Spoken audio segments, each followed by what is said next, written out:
È innanzitutto un pericolo umanitario con numerosi civili innocenti stretti dai bombardamenti. L'attacco all'Iran, secondo l'opinione dei consiglieri regionali, non può non considerare la sofferenza umana e il bilancio di persone morte a causa delle mire delle potenze mondiali, ma poi anche questioni economiche, geopolitiche, con un diritto internazionale debole, i costi per imprese e famiglie a causa di probabili rincari delle materie prime e la paura di attacchi terroristici. Io penso che qui ci troviamo di fronte alla dimostrazione che non c'è la forza della legge internazionale, ma come dice Guterres c'è proprio soltanto la miserabile legge della forza, e su questo io vorrei appunto che ci fosse una forte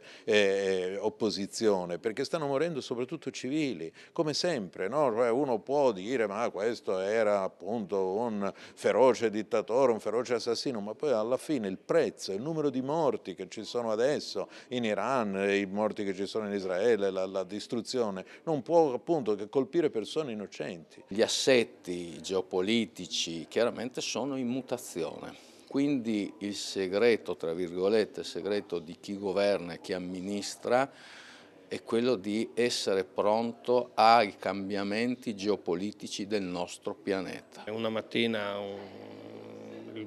presidente di una grande potenza si sveglia, decide di bombardare un paese e lo fa in spregio a tutte le regole del diritto internazionale nel momento in cui l'ONU è di fatto ridotto a una mera comparsa, e credo che questo dovrebbe preoccupare tutti. La percezione dell'insicurezza e del pericolo, l'insicurezza cosa porta nel cittadino? Un momento di riflessione, comunque di stand-by nell'affrontare magari acquisti o comunque pensare a degli investimenti, perché questo è l'effetto in genere che viene provocato.